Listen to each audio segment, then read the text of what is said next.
예배 전에 마이크 두 대가 앞에 딱 서 있으니까 오늘 어떤 분이 듀엣으로 부르시겠구나라고 바로 알아차렸는데 두 분 권사님 귀한 찬양 감사드리고요.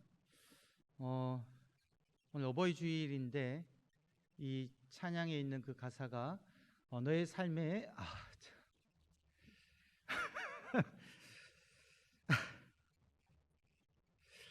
그 모든 부모님들이 그 자녀들을 바라보며 아마 그 기도를 드리시는 것이 아닐까라는 생각이 듭니다.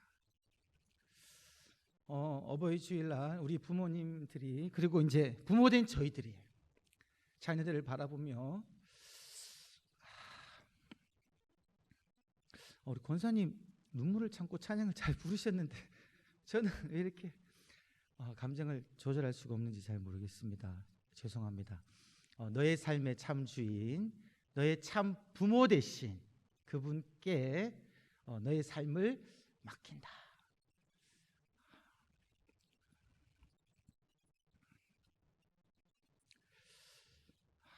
너무 귀한 고백이다라고 생각을 하고요.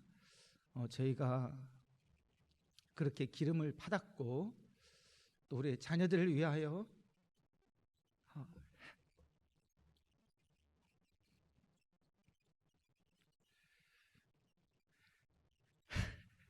그렇게 기도해야 될 줄 믿습니다.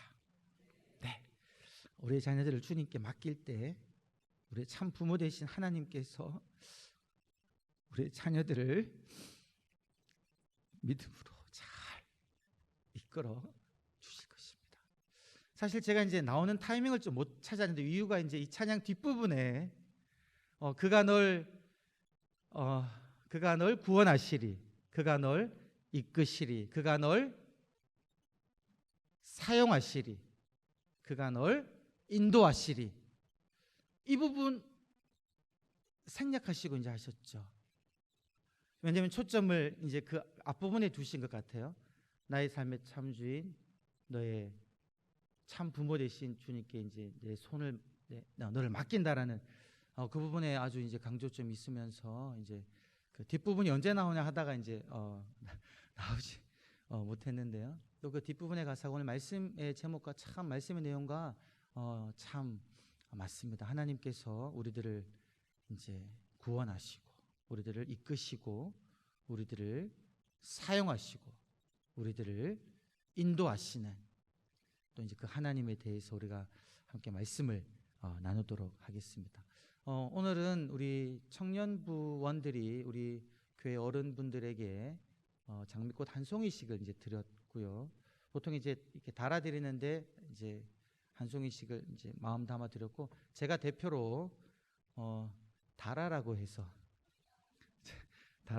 제가 대표로 달았습니다. 우리 모든 저희 교회의 부모님 되신 분들을 이제 상징하는 차원에서 달았다라고 생각을 하고 또 우리 찬양이도 그렇게 말씀을 우리가 고백했지만 우리의 육신의 부모님에게 감사를 표하고 또 우리의 참 아버지 부모님 되신 우리 아버지 되신 하나님께 우리가 또 온 마음 다해 경배하고 감사하고 우리 찬양하는 그런 주일 복된 주일로 예배드리기를 소망합니다. 여러분 살아가시면서 누군가를 포기했던 그런 경험 있으십니까? 참 열심히 그 사람을 좀 바꿔보려고 하고 좀 사람을 만들어 보려고 그렇게 애쓰고 힘썼는데 되지 않아서 더 이상은 못하겠다 이제 포기했던 그런 경험들. 그럴 때 마음이 어떠하십니까? 제가 대학생 시절 때 교회에서 그 국내 선교를 갔었는데요. 이번 7월 달에 저희 청년부에서도 국내 선교를 갔는데 그와 유사하게 제가 섬겼던 그 대학생 때 섬겼던 교회에서 이제 국내 선교를 갔는데 제가 간 곳은 교회가 아니라 그 알코올 중독자들이 재활하는 함께 모여서 재활하는 그런 공동체를 방문했었습니다. 그런데 이제 그곳에서 제가 이제 사역을 하면서 어떤 일을 했었냐면 이제 마을 잔치를 준비하는데요. 그 알코올 중독 센터에 총무 한 분이 계셨어요. 이분이 얼마나 열심히 일을 하시는지요. 참 굳은 일은 다 도맡아 하시고 저희들이 필요한 것들을 다 채워주셨습니다. 그리고 이제 마을 잔치를 하기 위해서 준비할 때 그 어떤 음식을 준비했냐면요, 돼지머리 누른 고기, 그 돼지머리 편육을 준비했는데요, 직접 돼지를 머리를 사서 삶아가지고 이제 그거를 다 작업을 이제 하는 걸 전 옆에서 보조로 도왔고, 그 총무 그분이 이제 밤새 고기를 삶고 또 분류하고 으깨고 누르고 자르고 식히고 이런 것들을 쭉 이제 하시더라고요. 참 열심히시다라고 생각을 했습니다. 그걸 이제 옆에서 도우면서 좀 이제 밤 늦게도록 일을 했으니까 그분과 여러 가지 많은 이야기들을 나누었습니다. 근데 그분의 삶의 이야기를 들어보니까요, 이분이 알코올 중독 센터의 총무로 일하시는데 이분 역시 알코올 중독자였다는 거예요. 그래서 이 센터에 들어왔다가 또 술을 손을 대서 또 나갔다가 들어왔다가 도망갔다가 이거를 뭐 여러 번 반복하다가 이제 제가 마음을 잡았습니다. 그래서 이 목사님이 저에게 총무라는 직책을 주셔가지고 이 센터를 섬기고 있습니다. 너무너무 감사하고 정말 열심히 섬기시더라고요. 근데 이제 잔치 준비를 다 하고 그 다음날 아침이 되었는데 그분이 보이지 않더라고요. 그 다음날 아침에. 그래서 어디 가셨나 했더니만 그 밤에 그걸 그렇게 열심히 준비하셨는데 그 술에 손을 대어 가지고요, 또 술을 드시고는 그 센터를 이제 또 나가버리시고 도망가 버리신 거죠. 그 일을 그때 이제 경험하면서 어린 저에게는, 그 대학생인 저에게는 참 충격적이었습니다. 야, 술이란 것이 정말 끊기가 어렵구나. 정말 그분이 단호한 결심을 한 듯하게 보였고 정말 그렇게 열심히 일을 했었는데 얼마나 힘들었으면, 끊기가 힘들면 그렇게 큰 결심을 하고도 이제 술에 손을 대고 다시금 도망가 버리는 그런 생각도 있고, 또 어떤 생각을 했냐면 이분이 스스로에 대해서 어떻게 생각할까라는 생각을 했습니다. 아마 자신에게 정말 크게 실망했을 것 같아요. 왜냐하면 그분이 그렇게 이야기했거든요. 제가 다시 술에 손을 대면 사람이 아니라고. 목사님을 나는 더 이상 이렇게 마음에 상처를 주기 싫고 저는 절대 목사님을 이렇게 배신하기 싫다고. 다시 손을 대면 저는 이제 목사님 저를 받아주지 않을 거라고 이런 얘기도 했었거든요. 그러니까 이제 그 말에 근거해 볼 때 이분이 스스로에 대한 실망감이 너무나 컸을 것이고 스스로를 용서하지 못해서 다시는 돌아올 수 없는, 그래서 제가 이제 그 봉사를 마치고 떠날 때까지 그분이 돌아오지 않았습니다. 늘 그 사건이 제게는 기억에 남아 있고요. 지금도 이제 그분 소식은 듣지를 못하죠. 지금도 궁금하긴 합니다. 어떤 삶을 살고 계실까?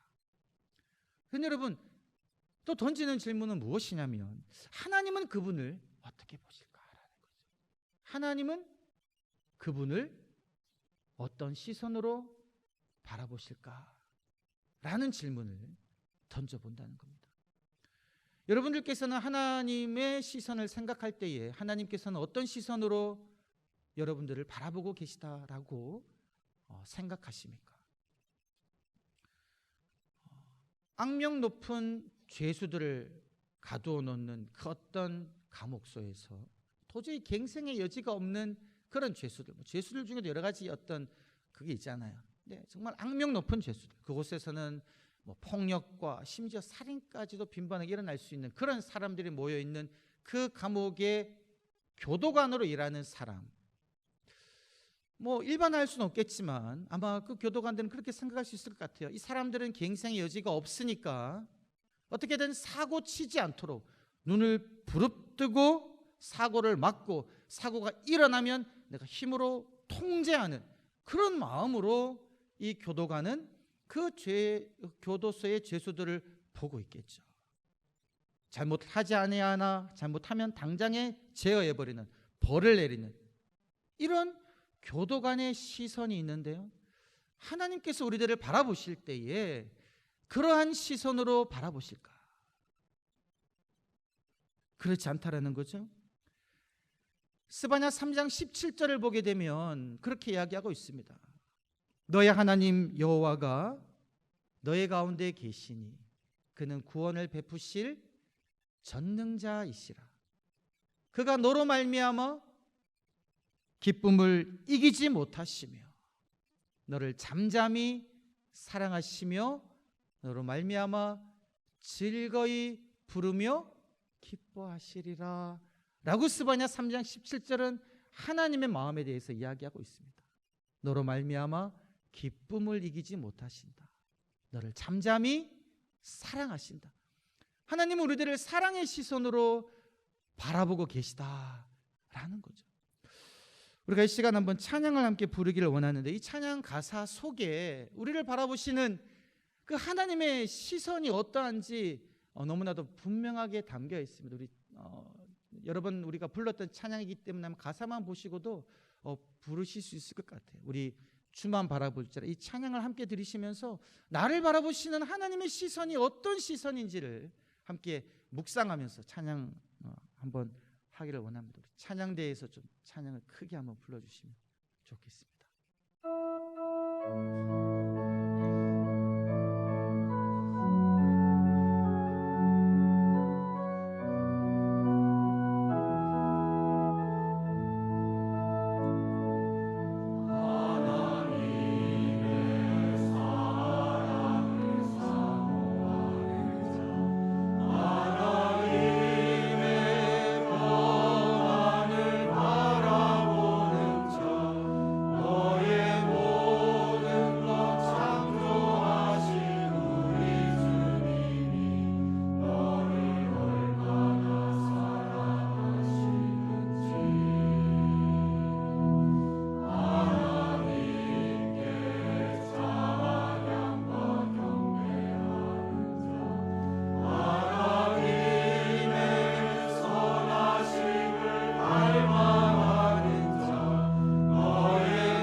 이야기죠. 하나님 사랑의 눈으로 너를 어느 때나 바라보신다. 그러니까 하나님 우리를 향하신 그 눈은 이제 사랑의 눈이다라는 거죠. 근데 이 가사를 보게 되면 앞부분은요, 그 사랑의 시선을 받는 이들이 어떤 사람인지에 대하여 묘사하고 있는 것 같습니다.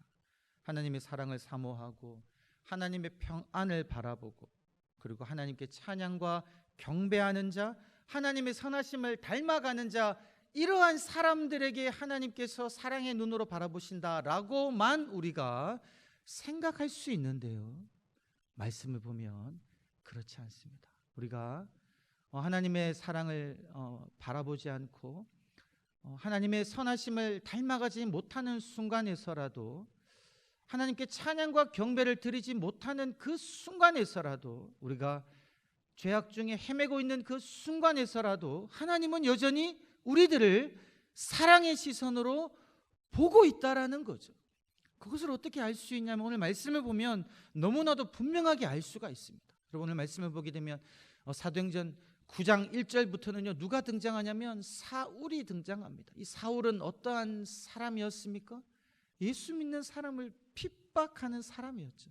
예수 믿는 사람을 잡아서 옥에 가두고요, 예루살렘에서 그 한 일로 부족해가지고 예루살렘에서 약 한 240km가 떨어져 있는 다메섹이라는 곳에까지 가서 그 다메섹에서 핍박을 피해 다메섹으로 도망가 있는 그 사람들까지도 잡아서 예루살렘으로 끌고 가려는 마음을 품어서 지금 다메섹으로 향하고 있는 그런 사울이었거든요.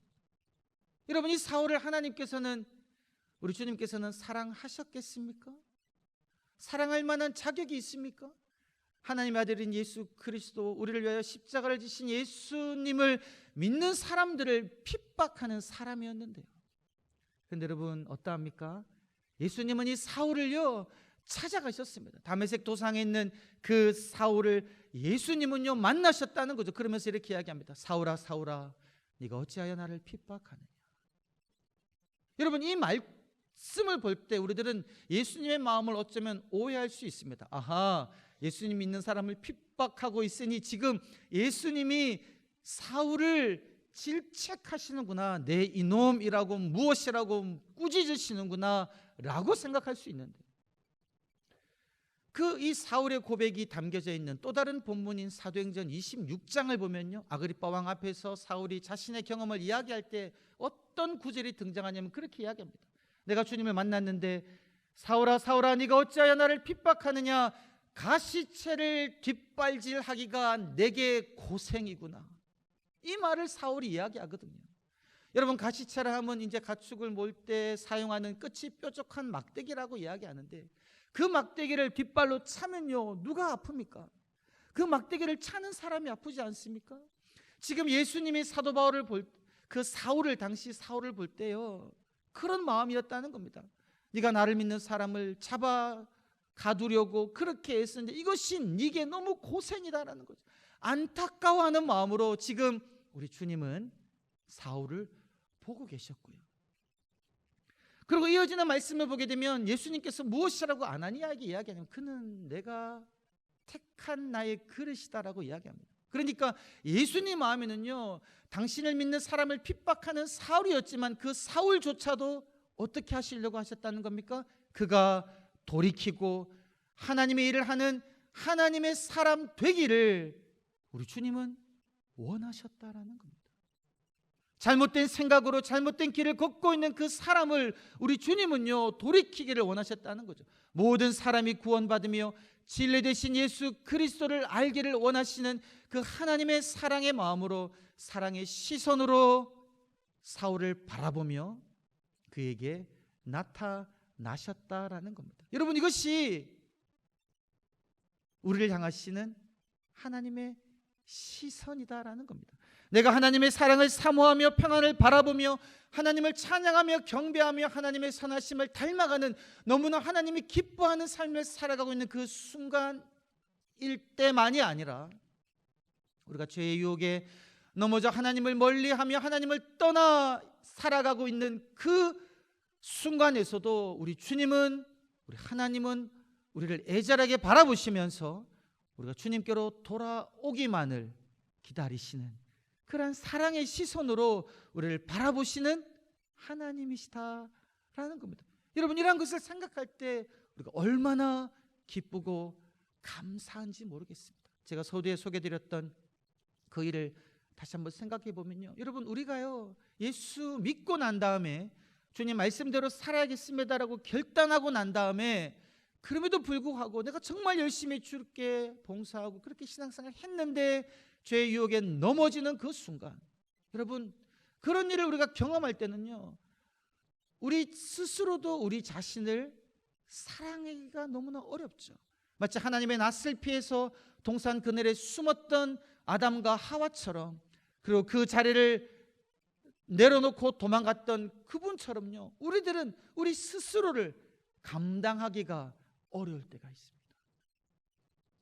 그러나 그 순간에도 여러분, 하나님을 떠나 하나님의 낯을 피해 숨어있는 그 순간에도 우리가 기억해야 하는 시선은 무엇이냐면, 나를 향하시는 하나님의 사랑의 시선이다라는 겁니다. 가시죄를 뒷발질하며 고통당하고 있는, 죄에 빠져 고생하고 있는 그의 삶의, 너의 그 삶의 정황에서 빠져나와 너의 참 주인, 너의 참 아버지 되신 나에게로 돌아올 것을 주님은 기다리면서 우리를 바라보고 계신다는 겁니다. 여러분, 이러한 시선으로 사도 바울을 바라보고 있는데요, 이 사도 바울을 돌이키기 위해서, 그를 하나님의 택한 그릇으로 사용하기 위해서 우리 주님은 또 누구에게 나타나십니까? 오늘 말씀을 보게 되면 아나니아라는 사람에게 나타나십니다. 여러분, 주님이 그냥 사도 바울에게 밝은 빛으로 음성을 들려주셨으니까 그의 눈도 보게 하시고 그에게 소명을 주실 수 있잖아요. 근데 주님은 누구를 부르십니까? 아나니아라는 사람을 찾아가십니다. 환상 중에 아나니아에게 말씀하십니다. 아나니아야, 아나니아야. 이 아나니아가 대답하죠. 제가 여기 있습니다, 주님. 이 표현은요, 하나님이 나를 부를 때 대답하는 전형적인 문구입니다. 보소서, 제가 여기 있습니다, 주님. 말씀하옵소서. 이 아나니아는 주님의 음성을 기다리는 거죠. 그때 주님이 아나니아에게 무엇이라고 말씀하십니까? 넌 일어나 직가라는 거리로 가서 유다의 집에 머물고 있는 다소 사람 사울을 찾으라. 그가 기도하고 있는 중이다. 그가 기도하고 있을 때 아나니아라고 이름하는 사람이 그에게 와서 그에게 안수하여 그를 다시 보게 하는 것을 그가 환상 중에 보았다. 사울이 기도 중에 본 그 환상을 아나니아에게 이야기하면서 아나니아에게 가서 너가 그 사울에게 안수해 줄 것을 명령하는 거죠. 일어나 가라, 사울에게 가서 기도하라는 겁니다. 이게 하나님께서 아나니아에게 말씀하신 거예요. 여러분, 그때 이 아나니아는 무엇이라고 대답합니까? 말씀을 보니까 아나니아는요, 거절합니다. 하나님께서 나에게 가라고 말씀하셨지만, 하나님, 제가 여러 사람들을 통해 들어보니까 사람들이 지금 이 사울이라는 사람에 대해서 말하기를 이 사람은 예루살렘에서 많은 주님의 성도들에게 해를 끼쳤고 지금 이곳에서도 주의 성도들을 잡아 결박하려는 권세를, 권한을 대제사장들에게서 받아서 온 그 사람이에요, 주님. 여러분, 지금 이 아나니아의 시선은 어떤 시선입니까? 사울을 바라볼 때 이 사울은 핍박자라는 겁니다. 나 같은 예수 믿는 사람을 잡아 옥에 가두는 그러한 사람이라는 거죠. 하나님의 시선으로 아나니아는 아직 사울을 보지 못하고 있다는 겁니다. 여러 사람들이 하는 그 말을 듣는 거죠. 하나님이 그에게 하시는 말씀을 듣지 못합니다. 그때 하나님께서 아나니아에게 무엇이라고 말씀하십니까? 가라라고 말씀. 가라, 가라. 두말하지 말고 가라. 왜? 사울은 이방인들과 임금들과 이스라엘 백성들에게 나의 이름을 전하기 위하여 내가 택한 나의 그릇이다라는 말씀을 주님은 아나니아에게 말씀하셨다는 겁니다. 주님의 시선으로 사울을 볼 때 사울은 더 이상 핍박자가 아니라는 겁니다. 핍박했었던 사람이고 죄인이었지만 이제 이 사울은 내가 사용하려고 내가 택한 나의 그릇이다라는 거죠. 지금 아나니아에게 우리 주님이 요청하시는 것은 무엇이냐면요, 너가 사울을 바라보는 그 시선을 바꾸어 내가 사울을 바라보는 그 시선으로 너가 보기를 원한다라고 우리 주님은 말씀하고 계시다라는 겁니다. 그래서 이번 주 한 절 외침이 하나님의 시선으로 상대방을 바라보겠습니다. 나의 시선으로 상대방을 평가하며 판단하며 저 사람은 안 될 사람이다, 저 사람에게는 아무런 소망과 비전이 없다라는 생각으로 바라보는 것이 아니라 그 사람을 사랑의 시선으로 바라보시고 그 사람을 향하여 꿈과 비전과 계획을 가지고 계시는 그 하나님의 시선으로 우리가 바라보기를 우리 주님은 우리들에게 요청하고 계시다라는 겁니다. 그 말씀을 아나니아가 듣고는 말씀에 순종해서 갑니다. 가서 여러분 말씀 17절을 보게 되면 이 아나니아가 사울을 무엇이라고 부르고 있습니까? 그에게 안수하여 이르되 형제 사울아 이렇게 부릅니다. 여러분 앞부분의 말씀 보게 되면요, 이 아나니아는 사울을 어떻게 지칭했었냐면요, 이 사람은 이렇게, 이 사람, 여러분 이 사람이라고 지칭할 때는요 그 사람을 낮추어 버리고 제3자입니다. 나와는 아무런 관계가 없는 그러한 사람으로 사울을 보고 있다가, 상종 못할 사람으로 보고 있다가, 주님의 그 말씀을 듣고 아나니아의 시선이 어떻게 바뀌었습니까? 사울을 향하여 형제 사울아, 형제 사울아, 주께서 너로 하여금 보게 하시고 너로 하여금 성령이 충만하게 하신다라는 주님의 말씀을, 하나님의 시선을 가지고 하나님의 마음을 가지고 전했을 때요 어떠한 일이 일어납니까? 즉시로 사울의 눈에서 비늘이 벗겨지고 다시 보게 되었다는 겁니다. 아마 여러분이 다시 보게 되었다는 것이요, 육신의 눈만 열려진 것이 아니라 이 사울이 무엇을 보게 되었을까요? 이전에 나의 삶, 이전에 나의 열심은 하나님의 뜻을 따르는 열심이 아니었구나라는 것을 온전히 깨달아 알고요, 이제는 영적인 세계를 보게 되고 예수 그리스도가 하나님의 아들이심을 온전히 깨달아 아는 이러한 개안이, 완전히 진리를 깨닫는 눈으로 보게 된 것이죠. 이러한 일에 디딤돌이 된 사람이 누구냐? 하나님의 시선으로 사울을 바라본 아나니아가 있었다라는 겁니다. 사랑하는 성도 여러분, 오늘 하나님께서는 우리들에게 요청하십니다. 나의 사랑의 시선으로 너도 너의 이웃들을, 너의 자녀들을, 너의 부모들을, 너의 형제 자매들, 함께 신앙생활한 이들을 바라보기를 원한다. 우리가 그러한 시선으로 형제 자매를 바라보면서요, 하나님이 꿈꾸시는 하나님의 비전을 우리도 동일하게 꿀 때에 그러한 역사가 우리의 삶 가운데, 우리의 교회 공동체 가운데 일어날 줄 믿습니다. 오늘 우리 갈릴리 찬양대가 찬양했던 그 찬양 뒷부분에 있는 그 가사, 그가 너를 구원하시리, 그가 너를 이끌어 주시리, 그가 너를 사용하시리, 그가 너를 인도하시리. 하나님께서 하나님의 사람을 사용하셔서 주님의 귀한 일을 이루게 하실 줄 믿습니다. 이러한 사역에 동참하시는 저와 여러분이 되시기를 간절히 축원합니다. 하나님, 나의 시선을 내려놓고 사랑의 시선으로 하나님의 피조물들을 바라보는 그 시선으로 우리가 바라보며 나의 형제여, 나의 자매여, 나의 사랑하는 이여, 함께 주님의 일을 해나가는 복된 은혜가 있게 하여 주옵소서. 감사드리며 구주 예수님의 이름으로 기도드리옵나이다. 아멘.